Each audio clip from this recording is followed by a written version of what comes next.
Korban perjodohan part 25. Tidak, teriak Bu Laila. Dia menyadari apa yang akan dilakukan Airin, membuat beberapa polisi menghalangi gadis tersebut. Airin harus mendapatkan pukulan di punggung, sampai dia kembali tersungkur. Lalu dia segera dibawa menaiki mobil patroli menuju kantor polisi. Semua yang ada di rumah sakit merasa lega. Akhirnya Airin bisa dilumpuhkan juga.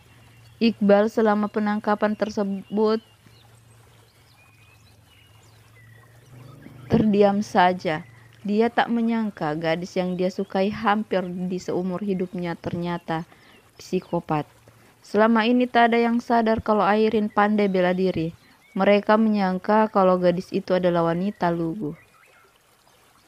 Citra yang selama ini melekat di dirinya sangat jauh dari kesan psikopat. Setelah sampai di kantor polisi, Airin dibawa ke ruang interogasi.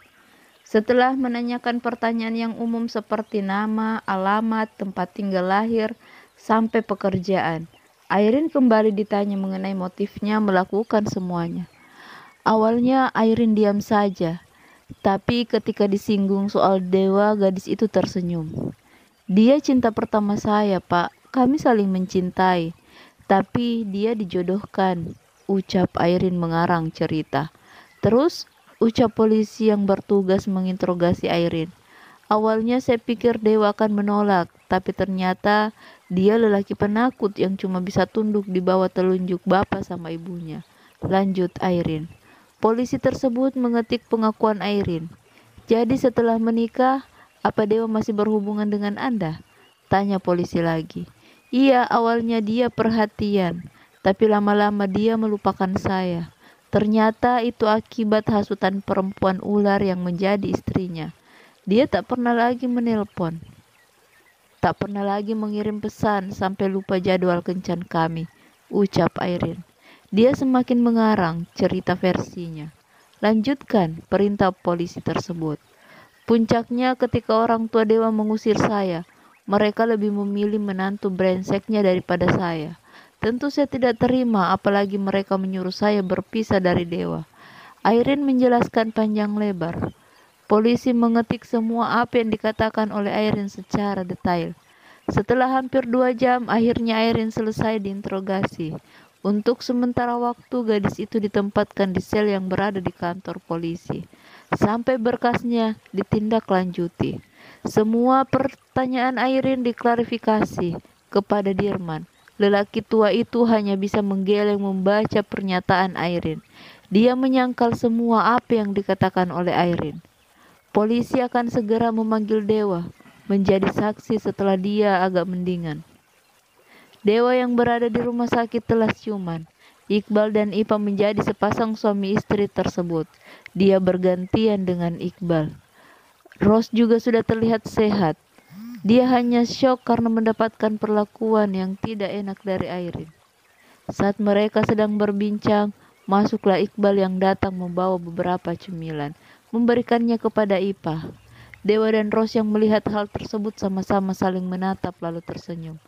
Sejak kapan kalian jadian? Tanya Dewa penasaran. Dia merasa kalau Iqbal kembali muncul di kehidupannya baru beberapa hari ini.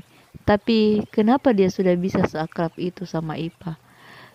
Dia saja yang sudah lama kenal tapi tak pernah seperti Iqbal. Moto aja atau moto banget? Jawab Ipa. Dia menaik turunkan alisnya. Dewa mendengus sebal. Lelaki itu tipe lelaki serius, jadi tak suka dengan bahasa basa-basi.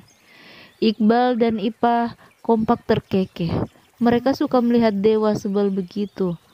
Dengan Ros dia hanya tersenyum melihat suaminya dipermainkan oleh Ipa.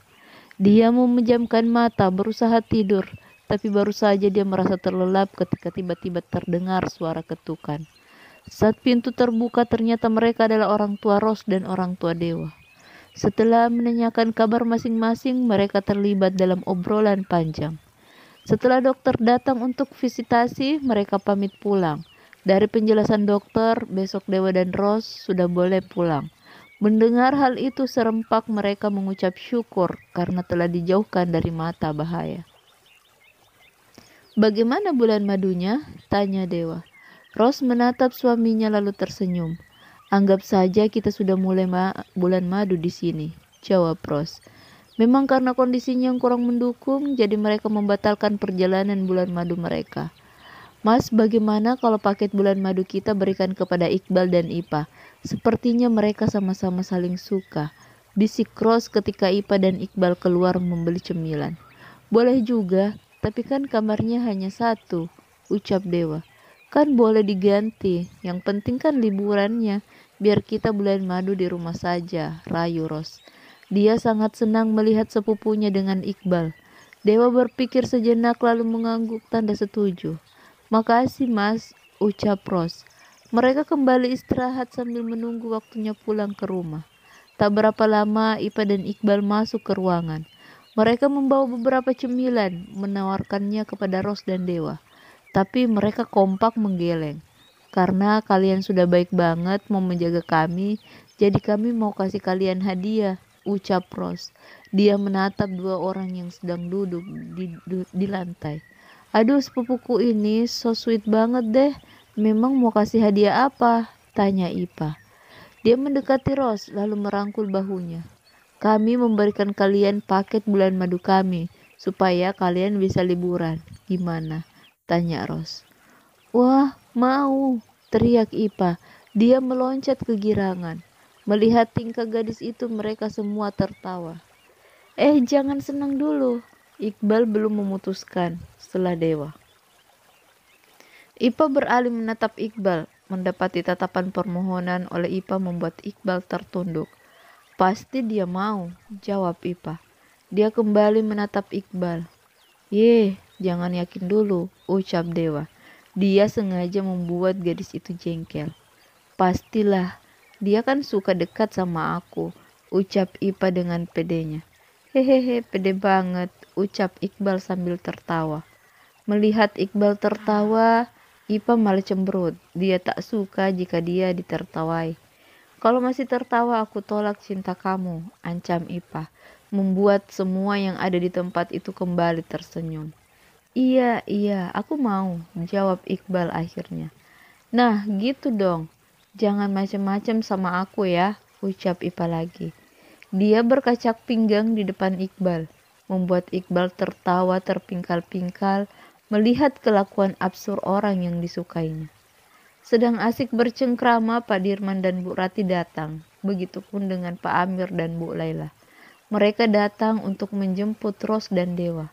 Setelah semua prosedur administrasi dilunasi, mereka akhirnya pulang ke rumah Dewa. Pak, bagaimana kasus Airin? Tanya Dewa setelah mereka sampai di rumah. Pak Dirman menatap anaknya curiga. Dia takut Dewa kembali memberi perhatian kepada Airin. Masih dalam kasus penyelidikan. Nanti setelah semua selesai kita akan dihubungi, jawab Pak Dirman acuh. Dewa menghembuskan napas berat. Dia tak habis pikir. Kenapa Airin menyewa orang untuk menghabisinya? Dia berpikir datang untuk menemuinya. Semoga Ros menemaniku, batin Dewa. Hari ini semua berkas di hati Airin sudah rampung. Pengacara Pak Dirman sudah dari tadi menunggu. Setelah pembicaraan yang alot, Pak Dirman setuju untuk menyewakan Airin pengacara.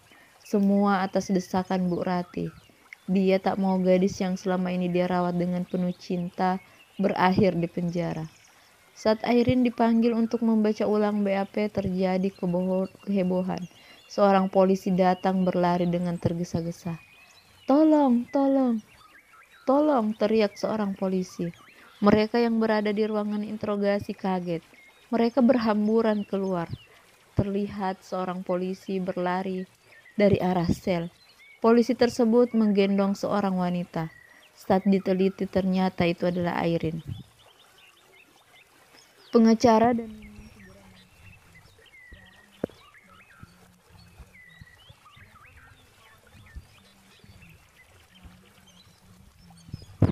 kasihan ya, cantik-cantik kok bunuh diri.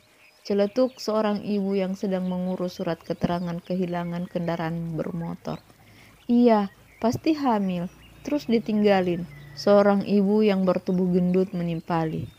Pak Dirman segera menyuruh yang lain segera pergi. Nanti dia yang menjaga Airin.